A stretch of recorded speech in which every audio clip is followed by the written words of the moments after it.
Hello everybody.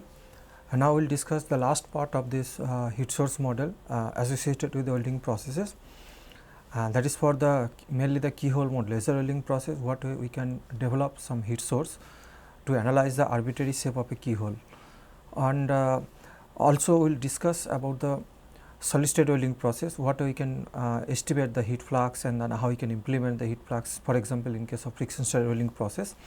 That part we will discuss in this particular part, a particular section. So, we assume that, or we in formation of the keyhole in laser welding process is of arbitrary shape. Arbitrary shape mean in the sense that we have already developed the heat source model assuming some regular geometric shape, for example ellipsoidal shape or conical shape or something like that, or some combining these two, but assuming that was the assumptions was the regular geometric shapes, and with this particular shape we have developed following some kind of the distribution. Probably most of the cases we have used the Gaussian distribution, and for Gaussian distribution of the flux intensity, and based on that we have developed some heat source model, or basically volumetric heat source.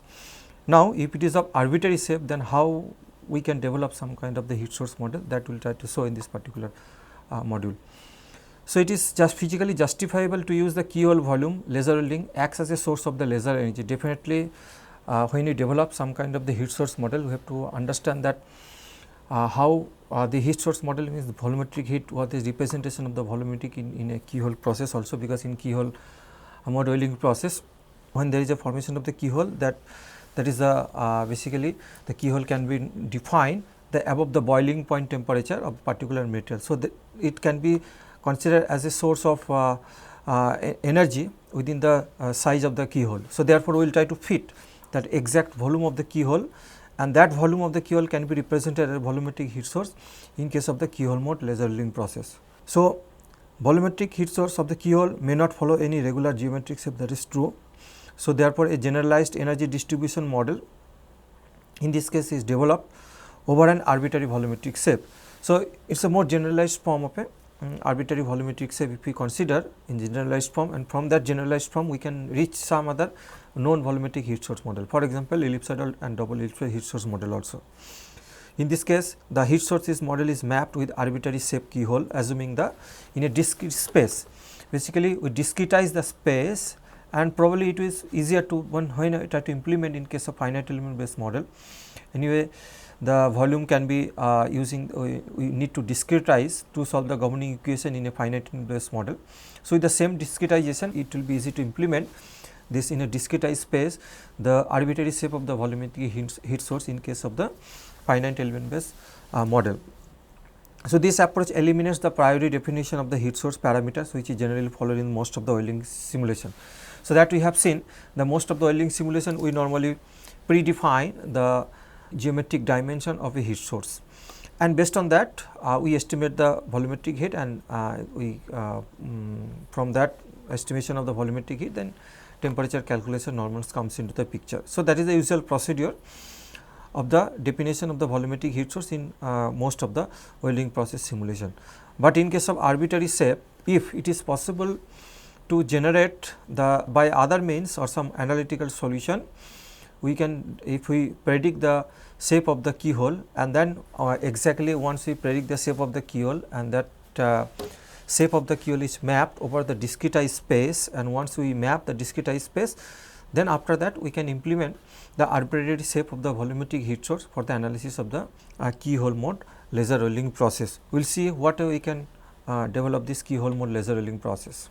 So, first we understand the what is the conduction and versus keyhole mode welding process. Conduction mode, normally this conduction mode laser welding process, we understand the heat flux or power density is low as compared to the keyhole mode laser welding process, and we assume the no vaporization of the material. So, such that system of the temperature, maybe maximum temperature of the system in the welding laser welding system should be less than that of the vaporization temperature of a particular material. So, in that case we assume that it is a conduction mode of welding process. So, if you see this figure, first figure, here you can see this figure, that it creates kind of profile that the aspect ratio is little bit not very high in these cases, that means not much depth of penetration, width and depth of penetration ratio can be low in these cases, near about the 1. So, in this case or lower than that of 1. So, that we can assume that this kind of profile normally we assume that is the conduction mode laser rolling process. But if we look into the second other figure, keyhole mode laser rolling process, in this case the depth of penetration is very high. So, it is very clear from this picture, and width is comparatively low as compared to the conduction mode rolling process. So, the second case we can assuming that this is normally from this observation we can say that this this kind of welding mode is normally associated with the keyhole mode laser rolling process. In this keyhole mode laser rolling process, so within this keyhole the maximum temperature is more than that of the vaporization temperature of this particular laser welding system. So, what we can characterize the keyhole mode laser welding process, that for the irradiation on the on the metal, for the irradiation of the laser on the surface, the metal evaporates, form a capillary, forming a capillary, very small capillary form in the within the weld pool, and that is known as the keyhole. So, therefore, the main objective or purpose of formation of the keyhole means is that entrant the energy for a large depth of penetration, such that very high thickness of material can be joined using this keyhole mode laser welding process. Power density, definitely to achieve this kind of profile, power density should be much more than that of the conduction mode welding process, and very high aspect ratio it will always produce this thing. So, therefore, deep penetration laser welding is basically the deep penetration laser welding is the formation of the is normally performed by the formation of the keyhole. Power density is in more than that of the 10 to the power 5 watt per centimeter square is categorized as the keyhole mode laser welding process. So, not only this geometric profile, but roughly you can estimate that just by looking into the what is the power density, accordingly we can say which one is the keyhole mode laser welding process, which one is conduction mode. The very thumb rule in case of the laser welding system is the critical value is the 10 to the power 5 watt per centimeter square. So, 10 to the power 5 in general 10 to the power 5 watt per centimeter square, if the power density is less than that, we can assume that it is a conduction mode welding process. If power density is more than that, then we can assume it is a keyhole mode laser welding process. So, accordingly the particular formulation of the heat source model can be used. But one advantage of this technique is the high depth and width ratio, low distortion, small heat effective zone. In practical, the keyhole mode laser welding is that efficiency, that means absorption of the laser light or absorption of the energy within the workpiece is much more as compared to the conduction mode welding process. And definitely the heat affected zone can be produced in this case is the very small, because in conduction mode laser welding process the power density is such that it is having the heat diffusion occurs through this material. So, in these cases the diffusion happen over a relatively large area or large amount of large zone in case of conduction mode welding process. So, in case of keyhole mode welding process, the maintain the energy balance in such a way that it penetrate through these things, and at the same time the keyhole mode laser welding process can be used very high velocity. So, therefore, in these cases the heat diffusion zone can be less as compared to the conduction mode. So, in that case the keyhole mode laser welding process we can expect the heat effective zone is less as compared to the conduction mode welding process. But apart from that, the other advantage is that definitely in keyhole mode laser welding process you can see that total heat this molten zone may be confined in the very small area zone or very narrow zone as compared to the keyhole mode laser welding process. So, therefore, in that cases we can expect the distortion may be associated with the keyhole mode is less as compared to the conduction mode, but this kind of conclusion we can make in a very general sense.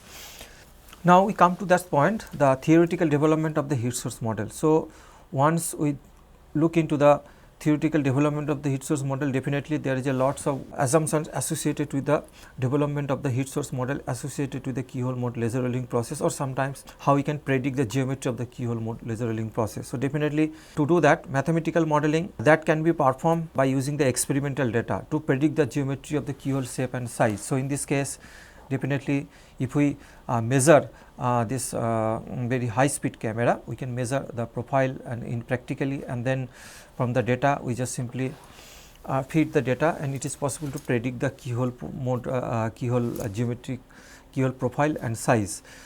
But actually the keyhole temperature on the keyhole wall may be considered as a constant. Definitely the temperature of the keyhole mode can assume as a constant, and it is equal to the boiling temperature of this particular material, and that boiling point of the material, and basically we are assuming that it is in thermal equilibrium condition. The keyhole wall temperature is equivalent to the boiling temperature of this particular material.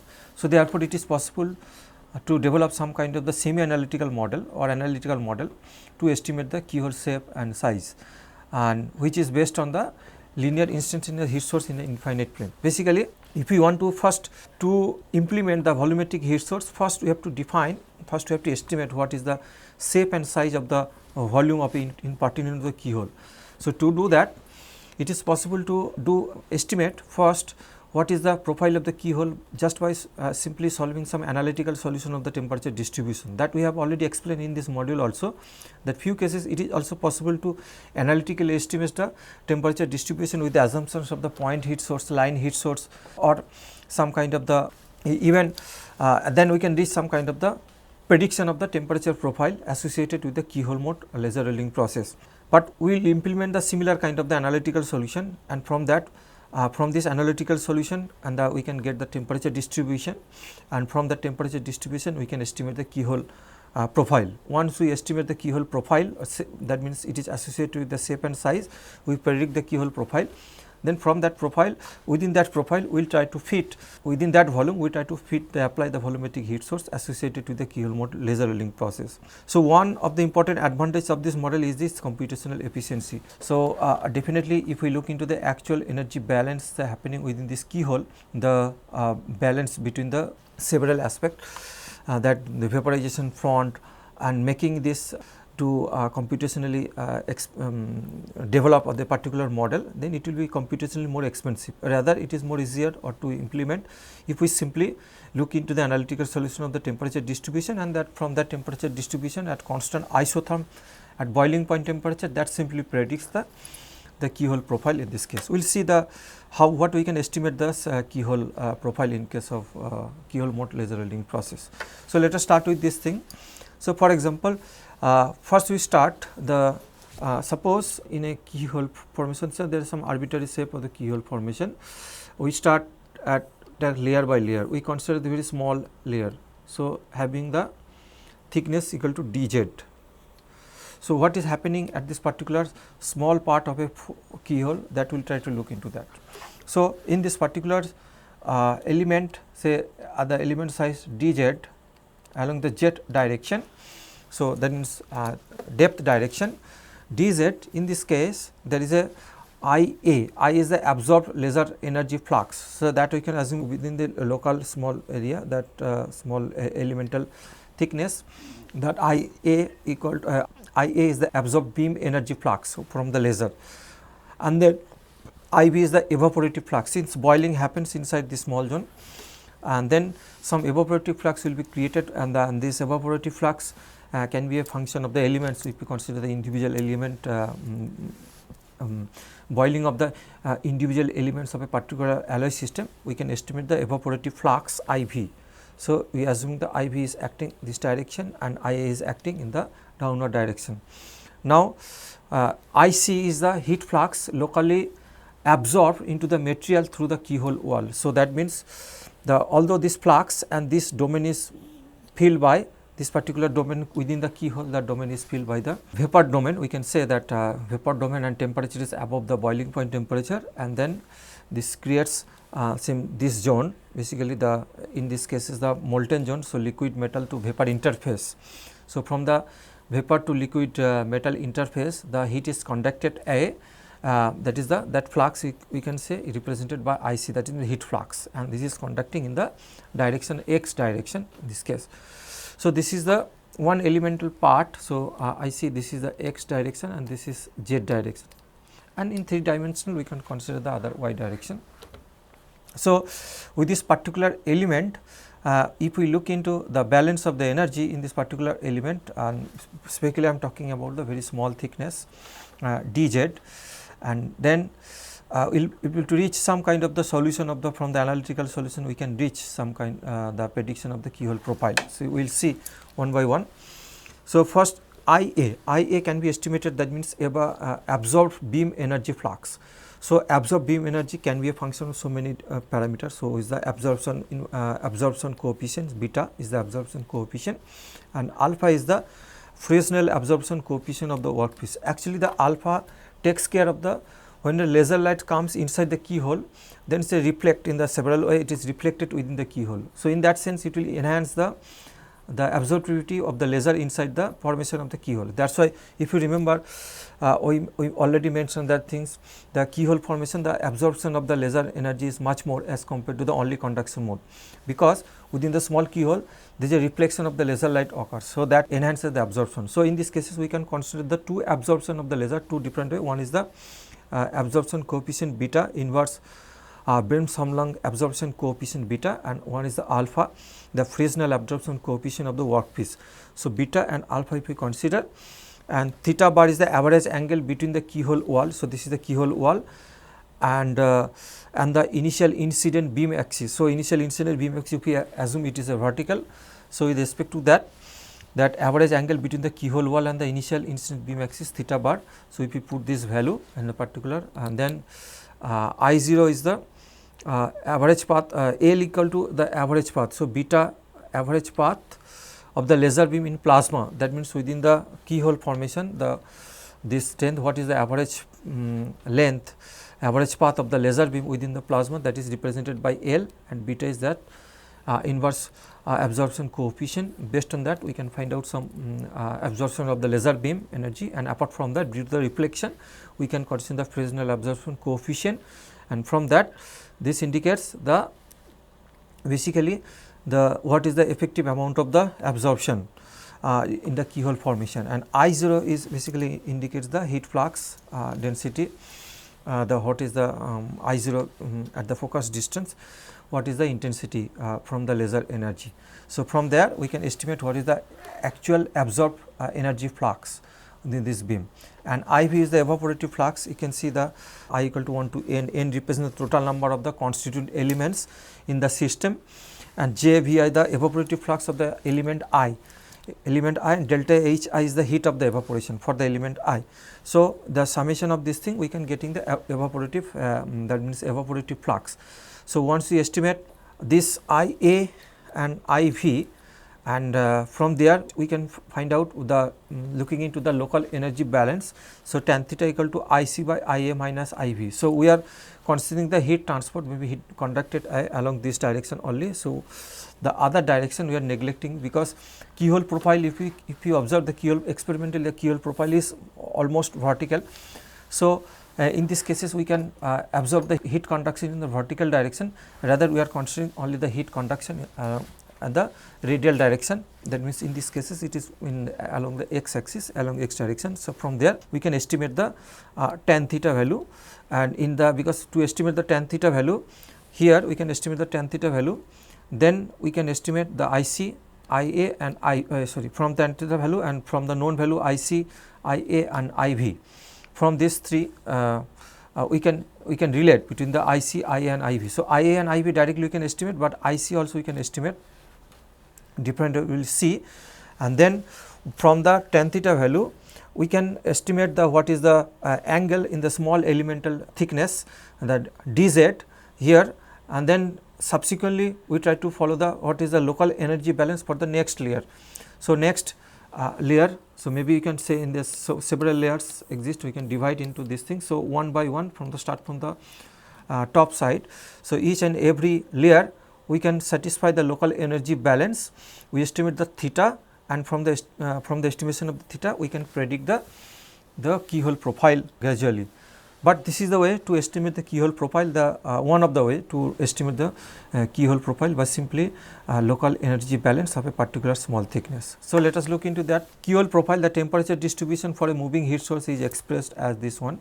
So, this is one of the analytical solution of the temperature distribution for a moving heat source. So, Ta is the initial ambient temperature, P dot is the source strength, and P dot is the line heat source. Line source, we are assuming the line heat source, the source strength, and twice pi lambda is the thermal conductivity, and K0 is the I think modified Bessel function of the second kind and the 0th order. So, K0 and can be expressed in a different way also. There may be some approximation of the this Bessel's function in the form of a other spatial parameters that we can see, and then we can approximate the solution like that. And if you see, the V is the welding speed and P dot is basically Peclet number, modified Peclet number, in this case PE dot. You can see the modified Peclet number is the expression of this one, V rho Cp by twice lambda. So, thermal conductivity, it can take care of the welding velocity, density, specific heat and thermal conductivity. From that point we can estimate the modified Peclet number is like that in particular to the this welding process. So, if you know the welding velocity or speed, from there we can if we assume this temperature distribution, but we need to know other parameters also that we can show this thing. So, keyhole profile, it is possible, it is like that. If you look into this figure, the dotted line is actually representing the focus on the laser, and that means initially it was spherical, it is circular on the surface, that is the diameter, but once it is moving on particular direction. But if you look into the frame of the over the solution domain, that means within the workpiece, then it looks like laser beam is interacting in the what you can consider the ellipsoidal or double ellipsoidal shape.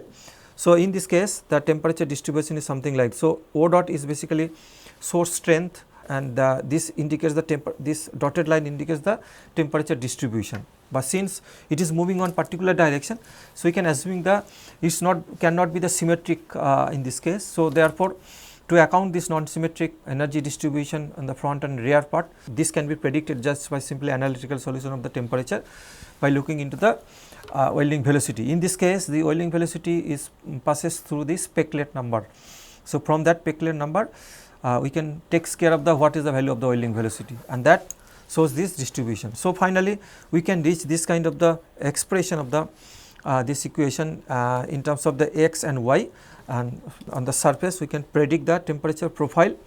So, once we can predict this temperature profile, and that means in terms of the x and y, we assume that in the particular from here, once we XFS is the front part and rear part, taking looking into this, there is a detailed solution. I am not showing here in detailed solution, but once we predict this temperature distribution, from there we can estimate what is the value of XFS, XR, and then so this particularly at the front part what is the radial flux, and the rear part what is the radial flux QR and QF, and the rear part, front and rear part, we can estimate the radial flux. And from that, once we estimate the radial flux, then basically we are estimating the IC, in this case the heat flux locally absorbed into the material through the keyhole wall. So, once we estimate the IC these things, from here we can estimate the tan theta. So, once the tan theta its profile something like this, based on the theta value we start with some value. Initially you can start with what is the size of the laser beam. So, from that we can start from this size of this laser beam, and if we estimate the theta, then we dz is known dz is known quantity, then we can estimate the tan theta, accordingly we can predict this is the profile. Similarly, for the next layer we can start from this point and we can predict this profile. Next layer we can predict this profile just simply from this calculation, and by tan theta, by knowing this IA, IV and IC value. So, IA, IV and IC value we have to estimate from the each and every layer. Then from that, once we estimate this thing, then we will be able to predict the keyhole profile, but keyhole profile in the front part and the rear part can be different, because that should be different. So, therefore, this IC from the equivalent to front part, and IC can be equivalent to the rear part also. In the two different cases, if we estimate the separately in the front part the heat flux, what is the heat flux, and the rear part.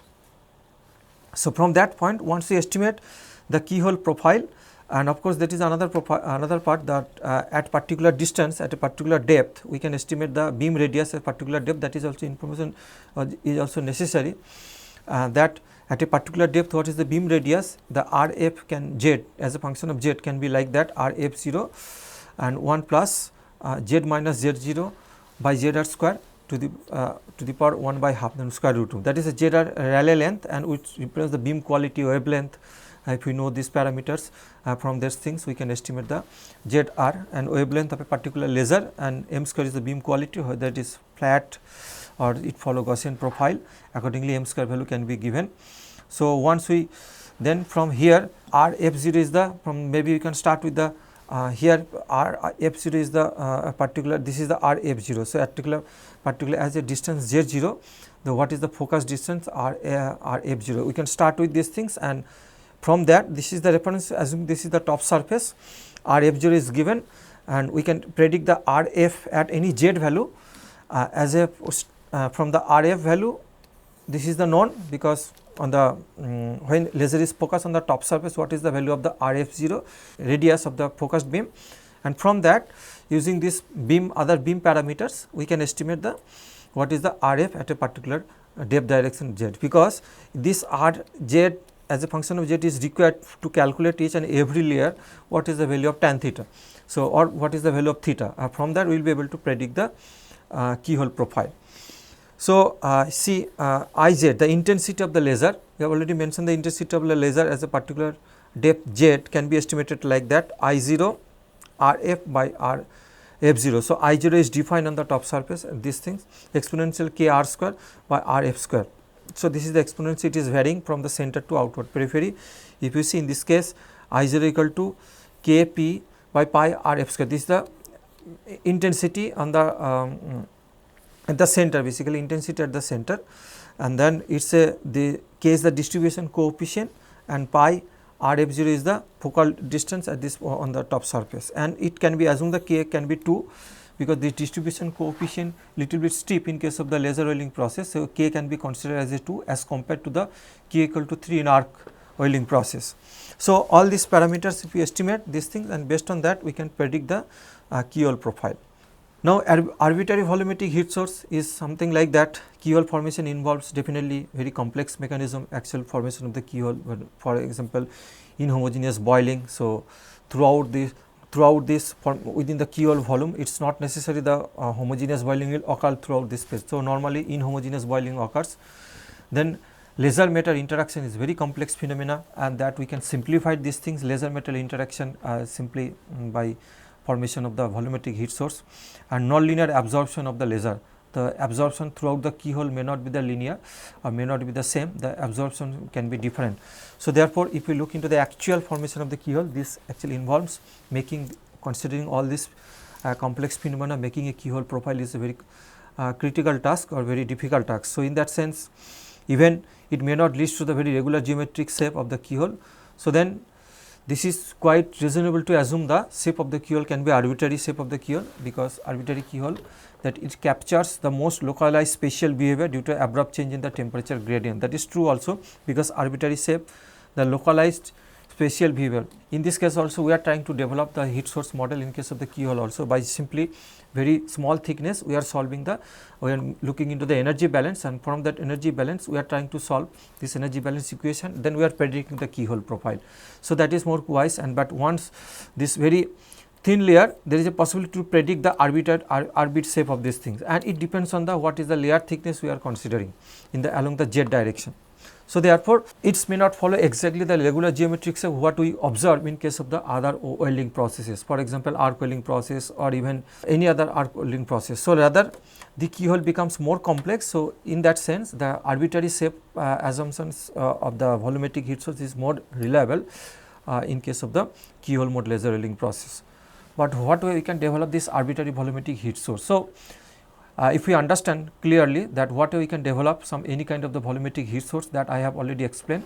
We first we start with the regular geometric shape. We are assuming some, this is the regular geometric shape, and we are assuming some distribution, and from the boundary condition of this particular distribution we can estimate the what is the maximum intensity, and then how distribution happens throughout this volume, and that step by step we have already explained this thing. Now, if we assume the heat density distribution over keyhole can be expressed in the spherical coordinate system, the same thing we are trying to develop, but in the different front, assuming some spherical coordinate system, and we assume the heat flux density distribution q as a function of radial distance r, theta and phi. So, these are the three coordinates, spherical coordinate system as a function of r, theta and phi can be estimated like that. Maximum intensity and exponentially decaying the e to the power minus k r by r effective radius. So, r effective radius in a particular is a function of theta and phi square. So, in this case QM represents the maximum heat flux intensity at the center point, K is the heat concentration coefficient or distribution coefficient, R is the radial vector of a specific point inside the volume. So, basically R in case of any kind of arbitrary shape, so we start from this center point and R is a radial distance, and within this R indicates the any point, so any volume.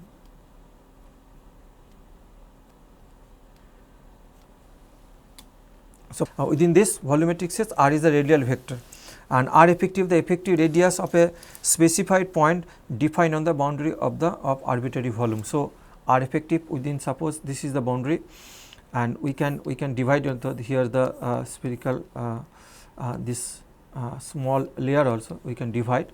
So, in the particular with respect to suppose this center, and we can say what is the what is the effective radius in this particular on the surface, what is the on the surface. I think it is better to in between. So, suppose this is the shape, particular shape. So, here the R effective is the effective radius, and effective was a spherical specified point defined on the arbitrary shape, this thing on the boundary of the arbitrary volume, on the boundary of the R effective, and K the distribution coefficients that can be simply estimated what we can done the QM by QB, and this QB is the heat flux at the boundary and QM is the heat flux at the center point. So, here you can define the QM and boundary is to define the QB. So, that logarithm of these things can be represented as a distribution coefficient, that we have already explained, because if we put the simply boundary condition that at the boundary the x portion of the maximum intensity falls on the boundary, from that condition we can reach what may be the distribution coefficients key, that I have already explained this in case of the double ellipsoidal or ellipsoidal heat source model also. Now, once we total number of discrete points, so it is a m into n, suppose m into n is the total number of discrete points within the structure, within the shape. Basically we assume the arbitrary shape, and that arbitrary shape are divided into m into n points within this arbitrary shape, that is representative volume or over a particular point, or CG of the representative volume of this particular point. Now, discrete volume can be estimated like that, K equal to 1 to m minus 1 into n minus 1. So, in this case that this indicates that elemental volume. So, elemental volume can be estimated that theta I to theta I plus 1. So, one angle to another angle theta I to I plus 1, and the mark, for example, this is I plus 1. So, theta and theta I to I plus 1, similarly other j or j plus 1 other dimension, then such that phi j equal to phi j to phi j plus 1, and theta I to theta I plus 1, and the in this case the finite this 1 by third R effect, because this distance representing the effective radius from the center point with some reference point, we can estimate the effect in terms of effective radius. So, this effective radius these things, and sin theta d theta and d phi, this is that indicates the total elemental volume over the spherical coordinate system. So, it is simply like that. In principle we divide the total zone over on the boundary. There are, suppose there is a m into n points, the discrete points within this arbitrary volume, and then within this discretized volume we can estimate the discretized volume also, total volume, total discretized volume, and then that is the summation of the volume of the each individual discretized space. So, then that individual discretized space can be volume can be estimated like from this equation in the spherical coordinate system.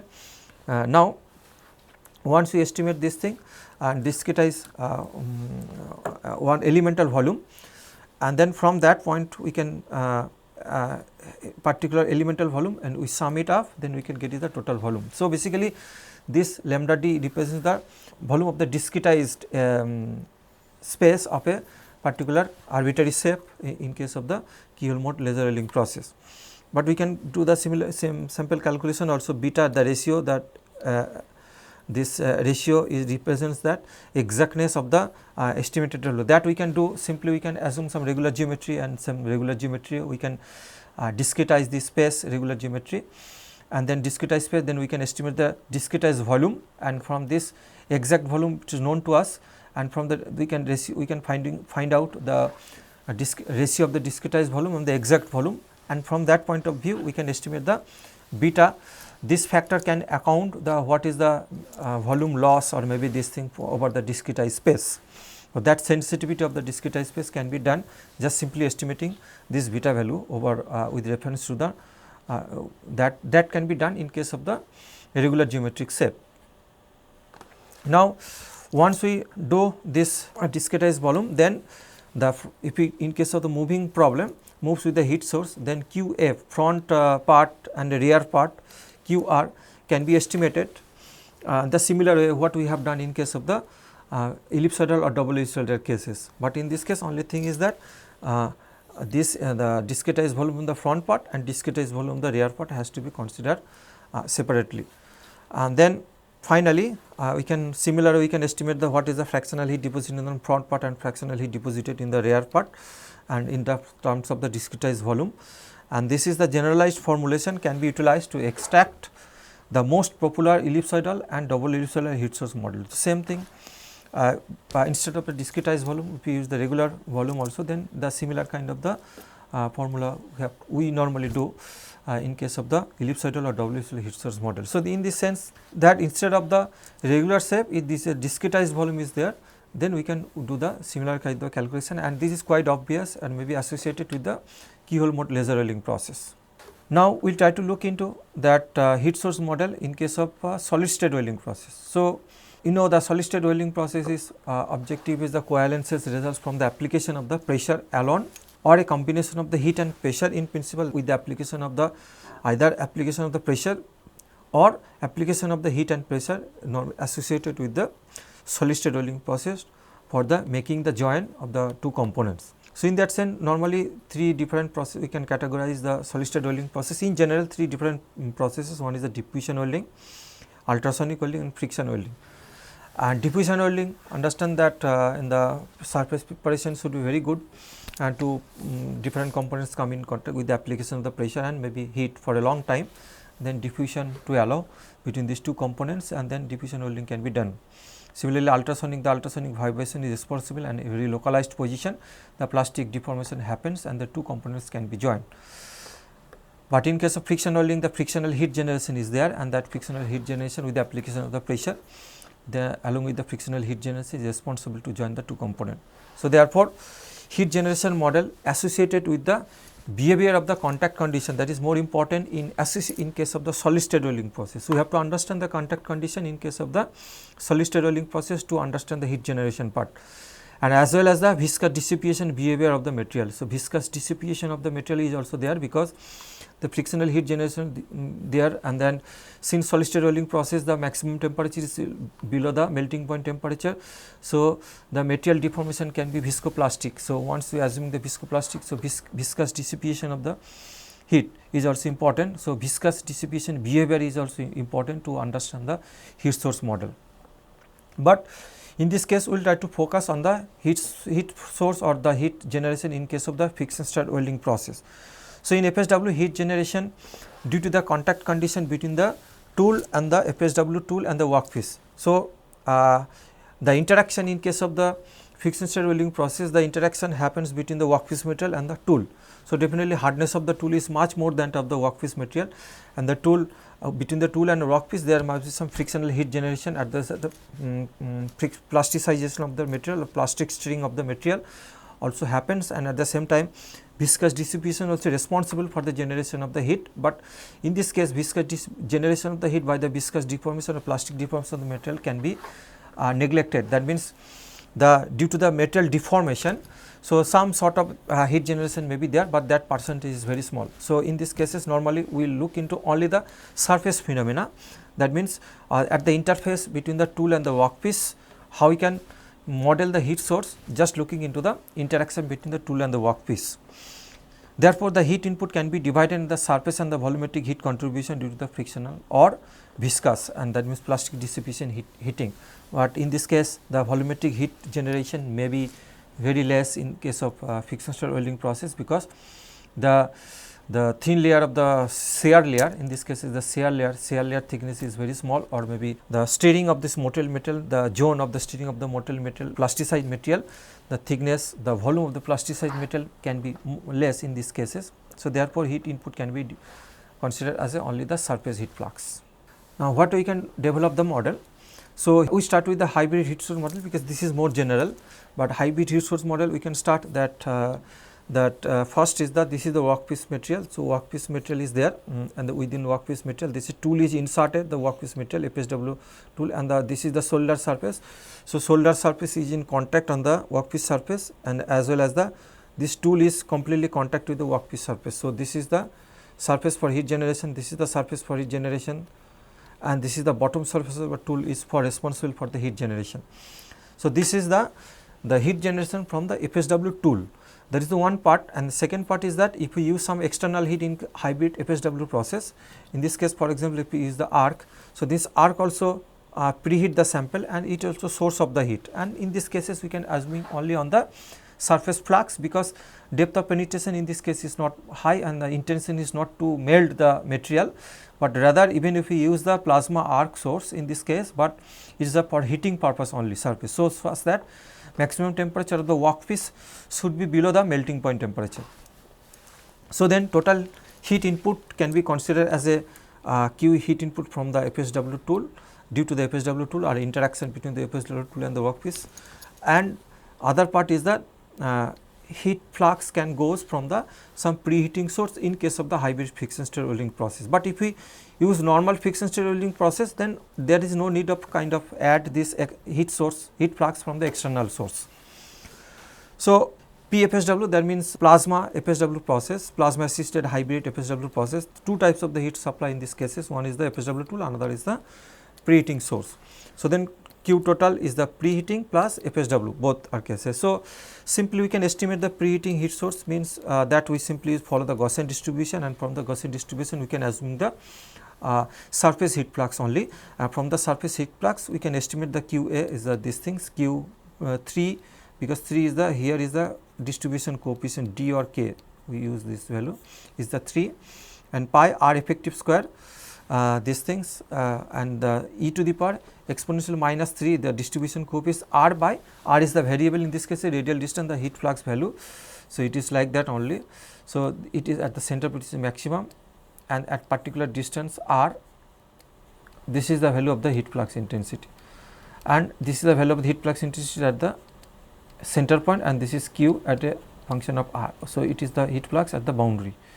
So, therefore, this R is the variable, bar is the effective radius in this case, and then we can simply apply the Gaussian distribution over the surface. We can represent the heat flux in using the preheating source, but heat transfer to the workpiece by the preheating source we can simply multiply by the this thing, that Q total Q pre, that actually heat input, it is the effective heat input is the simply volt ampere into the efficiency term, thermal efficiency term in case of the arc source. So, that way we can estimate the preheating source, but FSW part we can look into the total amount of the heat generation by the FSW tool. So, that you can divide the total amount of the heat generation by the FSW tool into 3 different components Q1, Q2 and Q3. The energy generated on the tool probe's tip surface is the Q3, that means at the bottom, and tool probe's side surface is Q2, and tool solder tip surface equal to Q1. We can look into this part, this is the solder and this thing, it is correspond to Q1, and this side surface Q2 and the bottom surface we can estimate the Q3. So, these 3 different interaction, the different part of the tool interacting with the workpiece material, accordingly we can estimate the surface heat generation at these 3 different parts. So, Q1, Q2 and Q3. Now, 2 mechanisms are responsible for producing the heat, which is can be due to the friction, exactly the laws of friction. Sometimes we assume the this thing law of friction, the sliding friction, the sticking friction condition, we can put even the heat generation into part of the sliding friction and part of the sticking friction, assuming this law. So, therefore, heat which is the friction QF and the due to the plastic deformation QP. So, in this case both this may be basically the heat flux due to the Coulomb's friction law, if you estimate this thing. So, in this cases the friction can be estimated a friction force mu, the coefficients of the friction and the this thing, the resultant force, or other way you can say that this friction in the friction stress can be like that mu into P also. Then the frictional stress also, that means in this case is mu into P, the friction coefficient and the pressure applied to this tool. So, that is the one part, and second part is the sliding sticking friction. So, sticking friction is basically associated with the put some condition for in terms of the shear strength of a yield shear strength of a particular material. So, these two divide, we can see the sliding part and the sticking part can be the total heat input can be composed of the two component. Now, heat generation due to the friction of an element over an area dA and the tool workpiece interface. So, therefore, one particular we can see that we can introduce this fraction is basically 1 by delta, or here you can introduce delta term. This is simply external, you can look into that what is the contribution for the sticking, what part is the contribution from the sliding part. So, basically dqf that omega r mu p is the that frictional stress, that we simply put the this frictional stress proportional to the pressure, applied pressure, and elemental area, omega is the rotational speed and r is the radial distance. So, this is the elemental heat generation for a particular element. We can look into heat generation due to the friction, and due to the plastic deformation or shear deformation, we can estimate that delta part of this in omega into r fixing this thing. And in this case, instead of taking the mu into p, this is the friction, but here we can put some contact condition between these two surfaces. So, one contact in this cases, this we can use the same contact, but in this case that is the mu into p, it depends on the coefficients of friction and the normal pressure. But in this cases we can use the tau contact can be associated with the yield strength, because it is a sliding it is a sticking friction condition. So, it should be associated with some the yield shear strength in this particular case. Now, in the cylindrical tool we can see that different geometry also, that element, this is the FSW tool, this is the shoulder surface. We can take an element on the shoulder surface between the workpiece and the shoulder at a distance r. We can consider some element, we can consider dr, and this thing, and this one element we can, this is the for the bottom surface, and the pin side surface, this elemental, and the shoulder surface, shoulder surface. So, at the center from this point we is a particular at a distance theta, and we can in the small element. So, basically this distance is equal to r d theta, this distance will be the is equal to r d theta, and this will be the dr. So, this area is basically dA equal to r d theta dr. So, this elemental area.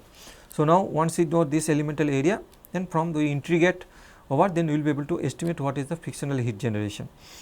Similar kind of exercise can be done on the bottom surface, because bottom surface is a cylindrical shape. This can be the exercise can be done, but on the side surface, pin side surface, this is the height, and this interaction at the at a distance r, in this case is the at a radial distance r probe.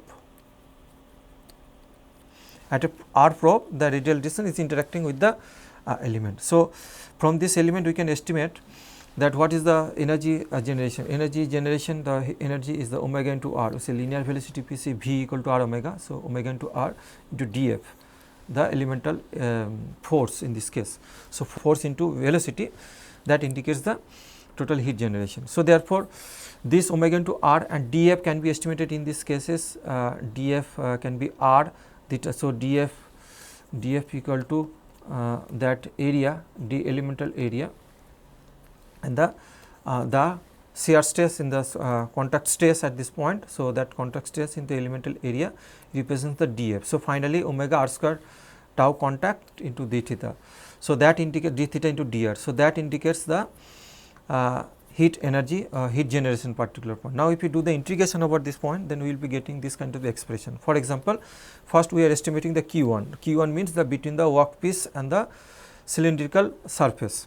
So, workpiece and cylindrical surface. So, in the elemental area, this thing, that omega tau contact into r square, that we have already shown, and the d.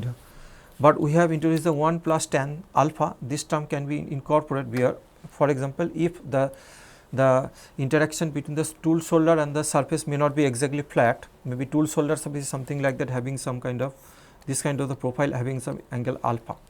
So, in that cases, then but that is interacting with the workpiece, but in these cases we can modify this expression 1 by tan alpha will comes into the picture if the solder surface is not exactly flat. Then this can be expressed these things and element 0 to 2 pi. So, the theta is varying in the radial direction 0 to 2 pi, and the radius in this cases in the solder surface interacting with this in the probe, that means pin radius from that point to the solder radius between this area. So, it is like that only the interaction happens over this radial distance to this radial distance. So, therefore, this area the interaction happen. So, therefore, R probe to R solder should be the range in this case. If you do this integration in case of the flat surface, that means this effect can be neglected.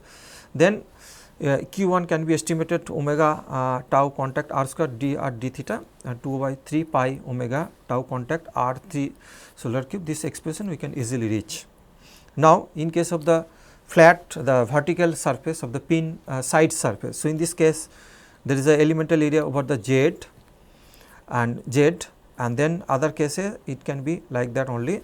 So, in this case tau contact, but R is constant here because R exactly at the end of the probe. So, therefore, R should be R probe square. So, no variation along the radial direction in this case, and d theta 0 to 2 pi. So, d theta 0 to 2 pi and dz 0 to H probe. So, it is not varying, and but tau contact, the shear stress at the contact surface can be defined, the contacts condition at this point can be represented by the in terms of the stress, contact stress omega tau this thing. So, we can integrate, we will getting this expression. Similarly, in the bottom surface same and the surface, but in the bottom surface the range from 0 to R probe in that range, because all the pin bottom surface is interacting with the workpiece material. So, we can reach this kind of the expression. Now, 3 contributions are combined to get the total heat generation can be simply QFSW, Q1, Q2 and Q3 irrespective of the contact condition. So, that we can reach this expression tau contact, and this we can add this one, and finally, this and this will be balanced. So, we can reach this expression QFSW total heat generation, but in these cases we are not considering any kind of we are just simply assuming this is the contact condition. Now, contact state variable can be introduced such that delta equal to V matrix by V tool, that means the volume velocity, relative velocity between the tool and the matrix material. So, tool is rotating, but at the same time when material is in contact with the tool, the material is also following some velocity. So, therefore, that ratio can be considered as a state variable. So, that means contact state variable delta t. So, that ratio can be. So, from there we can define what is the value of the delta. So, tau, now we look into the contact shear stress. The contact stress value can be like that only. This is a sticking condition, there is sticking material is stick with the workpiece material. So, at this point it should be tau contact should be exactly more to be equal to the yield shear stress in this particular shear yield stress value of this particular material. So, shear yield stress value is equal to sigma the normal stress value by root 3. So, same we can use the shear yield stress value. So, that can be one contact is but sliding condition can be like the contact is the mu into pressure coefficients of friction and the pressure applied to this at the surface. Now, looking into this thing, if we look into the sticking condition, then we replace the contact should be this value, and if it is the sliding condition, then the contact could be the mu p value. But what amount of the sticking part and what amount of the sliding part, that can be introduced this thing simply the contact state variable delta. So, here multiply this delta and this should be 1 minus delta, such that if we consider both sticking and the sliding condition, and we can estimate this value. So, from there total amount of the heat generation in FSW can be estimated like this. So, similarly, if we consider the taper cylindrical tool profile instead of the cylindrical tool profile, if this profile is a taper, then the heat flux on the Q1 will be the same and bottom surface Q3 will be the same, but Q2 will be the different in this case.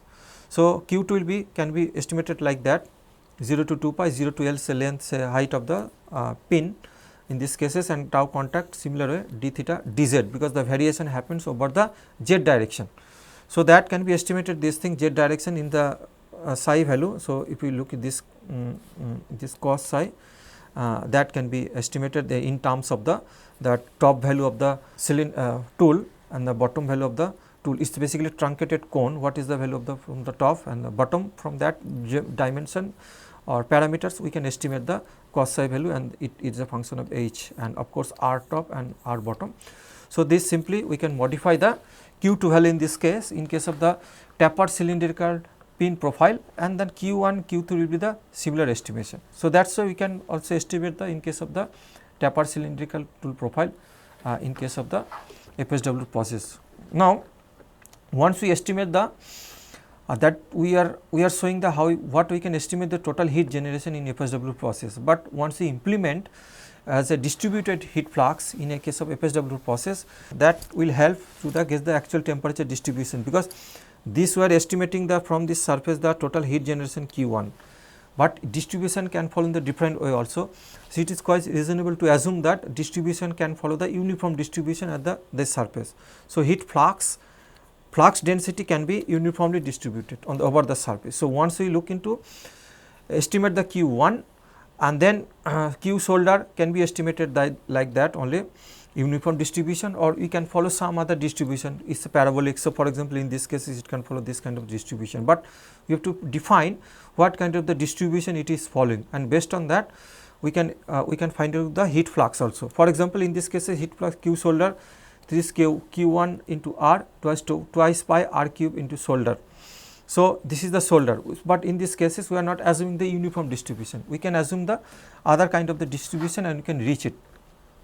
It is simply that if you follow some distribution, you define the distribution equation something like that, or some other distribution equation. So, for example, Q, so Q into D area should be over this area, and then this flux per unit area, and the total heat equal to this integration Q, and that should be equal to Q1. So, from that we can estimate what is the distribution or distribution parameter also.